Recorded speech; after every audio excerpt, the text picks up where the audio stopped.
Hey, how's it going? It's me, Hayden, filming the first official music production tutorial for Phoenix Music. I didn't really know what topic I wanted to tackle for the first video, so I just thought I would show you some of my new track, just all the different things, EQing, panning, compression, all that kind of stuff, and just show you it all basically, so then you could essentially make a track more or less the same as this track if you really wanted to. But yeah, if you find anything today's tutorial helpful, don't forget to hit that subscribe button, drop a like on this video, leave a comment suggesting other music production tutorials you want me to make, and share this video if you have any producer friends. And I would really appreciate all of that because we're still a small channel. I literally created the YouTube channel yesterday, so we got to get those subscribers growing. But anyway, I'll start off by playing some of the track for you so you can get an idea of what the track sounds like.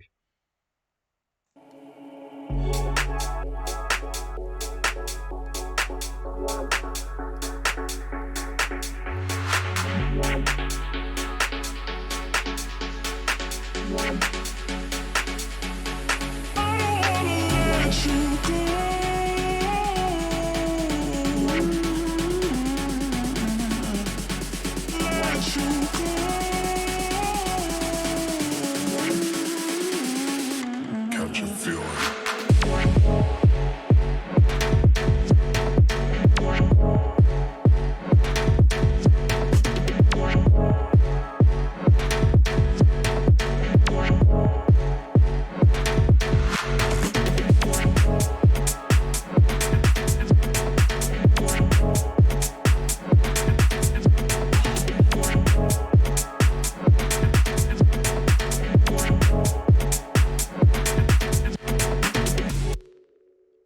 So yeah, I won't play the whole thing just 'cause it's more or less the same in the second half, just with a slight bit of variation.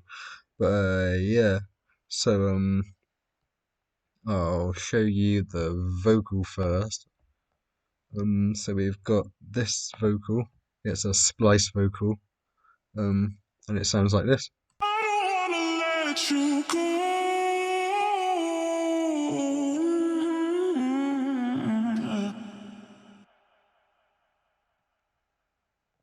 So we've got a bit of delay, some OTT, and some basic EQ. And this one is the same as this, but I didn't have the whole thing. Uh, I've kept it so it sounds like this. Let you go. So instead of going like this, I don't wanna let you. It just goes um. Let you go. So yeah, cut out the first few words to vary it on the second bit. So altogether it sounds like I don't wanna let you go.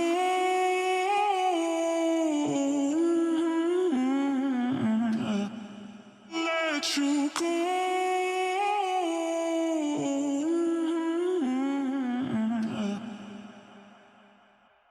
So yeah, that's the vocal.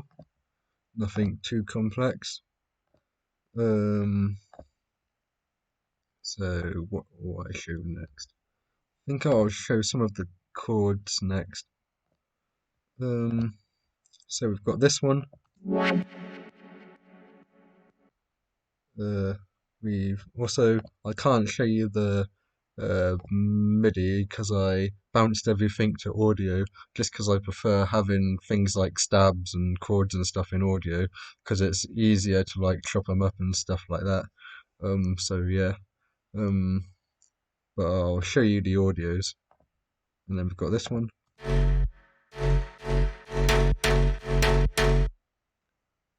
Then this one.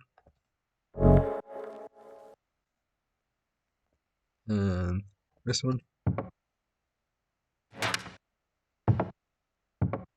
That one's more of like a little percussive fill kind of, not a full chord stab, if that makes any sense. We've got this one, which is a reverse one. Always good to have some reverse stuff in. and altogether these sound like this.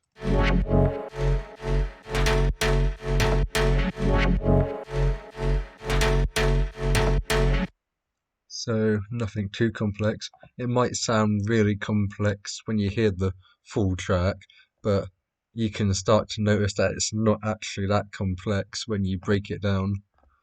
And yeah, so I'll show you some of the effects now. So we've got this effect.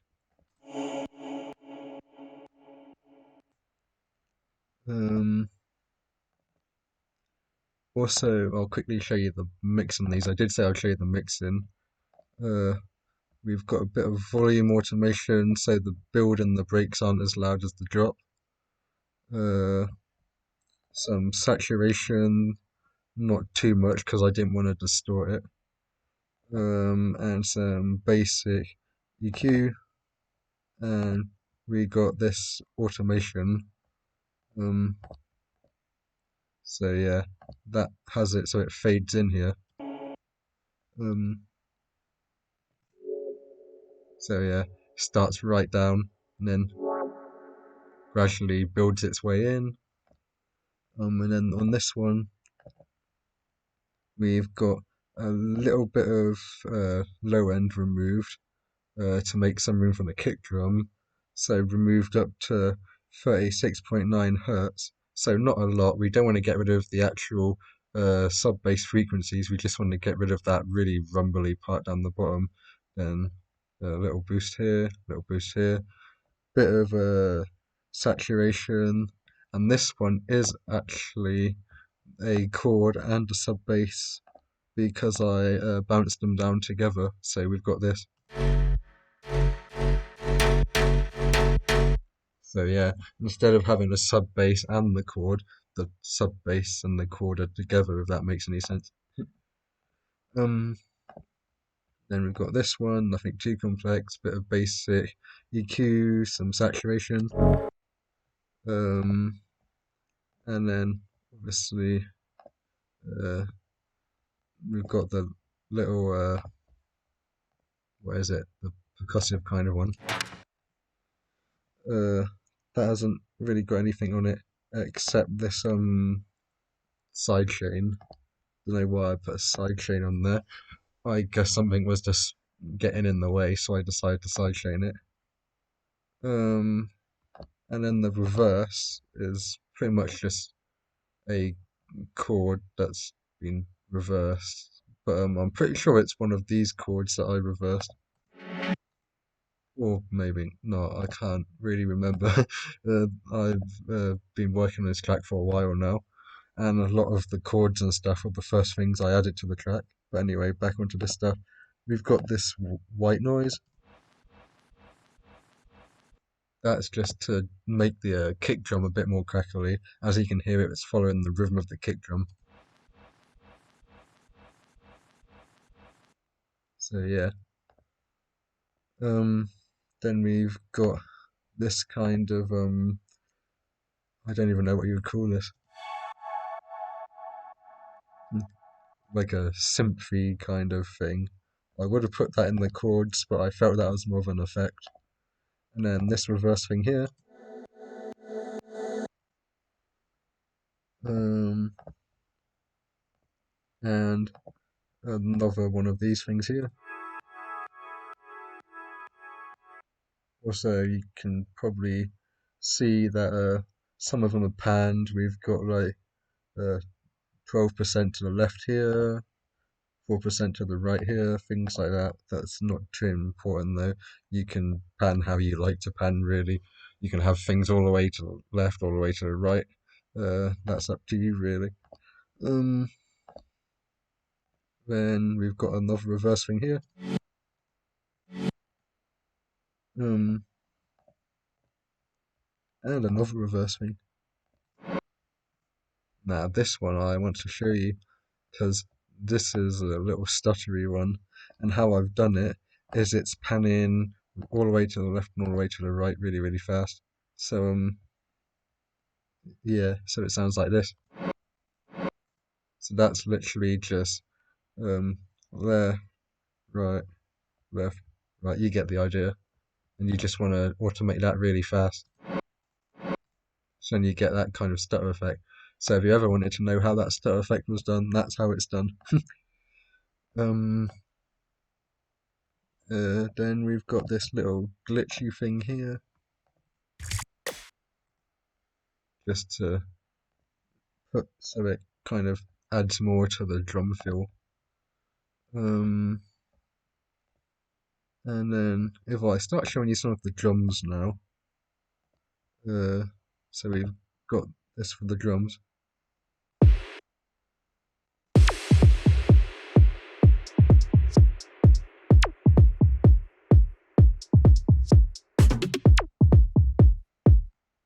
So yeah, so what we've got here is the main kick. Then we've got this muffled kick. So that's kind of like working to like feel the rhythm. So then when you play these two kicks together,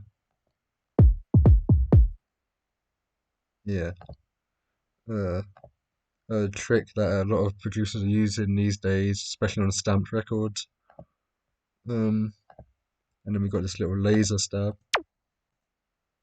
and then this hat. I want to show you this hat right here. What that's doing is that's helping with the chords to make them more punchy. Because if you notice, it's kind of following the rhythm that the chords would be playing. So if I play the drums, and if I play all of it together, so yeah, you can hear it makes it more clicky. Then we've got this little fill here. Pretty sure that's the same fill from Madison Mars Atom. I'm not sure, but I'm pretty sure it is. For me, it's just a Splice sample, so if he got it from Splice, it probably is the same sample. Um, then what else should I show? So this is a little bit of uh, a impact, I guess, which I made by adding loads of reverb to a snare, and it sounds like this. Um, which brings me on to the snare build, I guess, which sounds like this.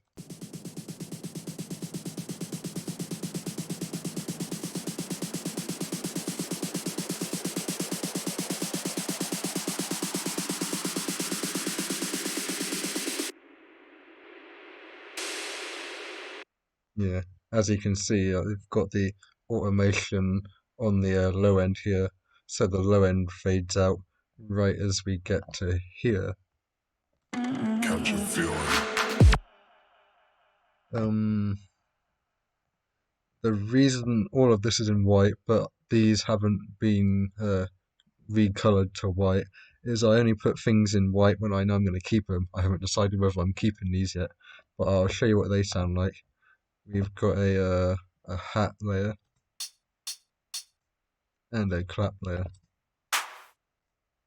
Just kind of makes the drums a bit bigger, but I don't know whether I'm going to keep those or not. But then if I show you the proper clap,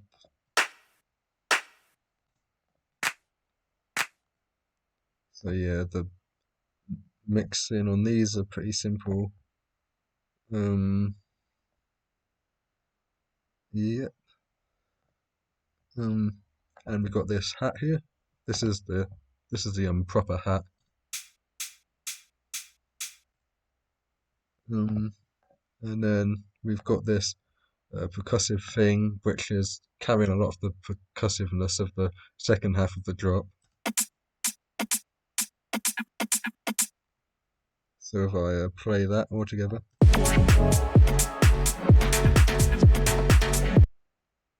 Yeah, you can hear that when you bring it all together, like reverses, percussion, stabs, all that kind of stuff, you start to get the groove and the rhythm comes together. That's really how you want to be building up your tracks. so that it's loads of little things, just adding small details, and when it all comes together, you've got a good end result.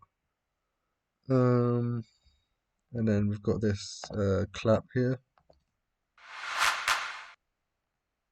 nothing too complex. Um, I'm pretty sure I showed you everything in the drop. Did I show you these things? Yeah, I showed you those. Showed you those. Yeah, so I showed you everything in the drop. I'll show you some of the break now. So in the break, we've got uh, the hats and claps from the drop, but I've got a volume automation here because I didn't want them to be as loud in the break as they was in the drop. Just because you want your drop to be louder than the rest of your track. Um, and uh, yeah. So then, uh, with the claps, something I want to quickly show you is we've got this little EQ automation here, so the claps get ever so slightly muffled right before the build up, just like that. Um, and then this little thing here. Um, and then we've got this little like rain thunder kind of sound to go in the background here to add a bit of texture. Little things like that really help build the atmosphere of your track. Then we've got this thing.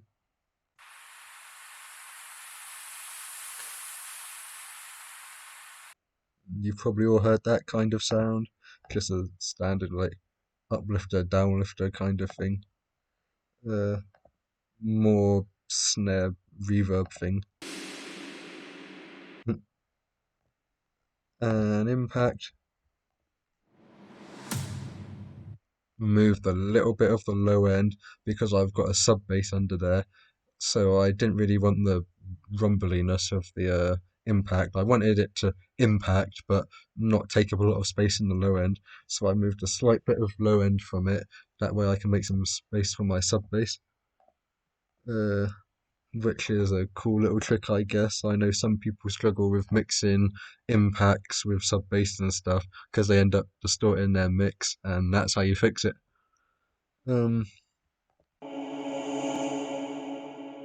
so yeah, this is just made by uh, taking the vocal and just slapping a load of reverb on it, stealing the tail, and then reversing the tail.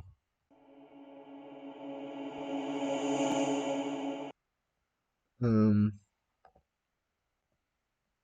then we've got this shout thing, Catch a feeling. just a splice vocal,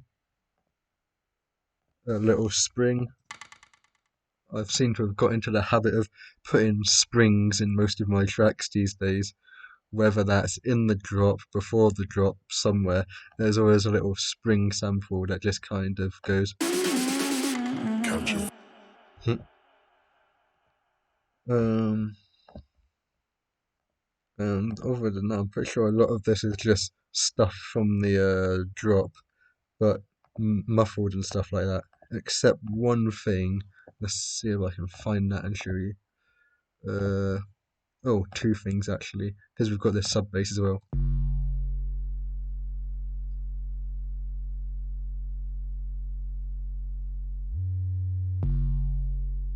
So nothing too complex with that sub bass. But yeah, this is the main chord thing of the break and the drop.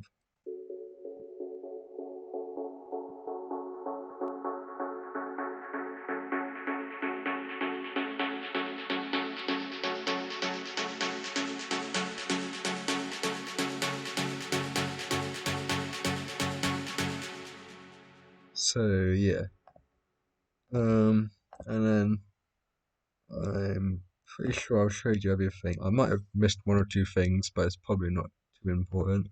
And then on top of that, we've got OTT on the group channels. Not a lot, just a little bit, just to kind of bring everything together. And then on the master channel, we've got probably the most important thing for mastering, which is this limiter. It's a LoudMax 64. It's a free plugin, so uh, go and download that, I guess, if you haven't got it already. And yeah, I've just brought it up a little bit here in volume, and I've also got one right at the very beginning. Uh, so I'm actually using two limiters. I've got one before everything to boost the volume, then I've processed it a bit here, and then got another one at the end just to make sure nothing peaks, which is also brought up a little bit in volume as well. But yeah, so for the build, we've got this automation right here.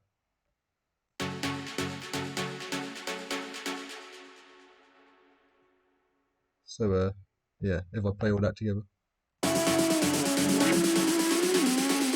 Catch a feeling. So yeah, always good to fade out the low end before the drop, so then you can bring all your low end back in with the drop to make your drop more powerful.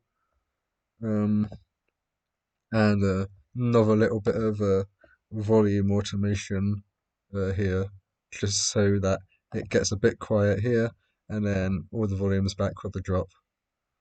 Um, and on top of that, I've got a uh, stereo EQ here. So I'm removing all the stereo frequencies from the low end. So all this down here is mono, and then I've got a little bit of stereo boost up here, and then a slight bit of boost in the low end, just so that I don't lack in sub bass with this track, which is a habit I used to have a few years back, where on like sound systems and stuff, the sub bass wasn't really coming through and you couldn't hear it that well. So now I always give it a little bit of a boost here and also saturate the sub bass, because saturation on the sub bass definitely brings up those uh, tonal frequencies in order to make it translate to sound systems better. But yeah, that's basically the track. Uh, I hope you enjoyed the first tutorial of this YouTube channel. I'm going to be posting some more, maybe every other day, we'll see. But yeah, if you enjoyed this tutorial, don't forget to hit that subscribe button, drop a like on this video, leave a comment letting me know what other ideas for tutorials you have, and also share this video if you have any producer friends. Okay, see you in the next video.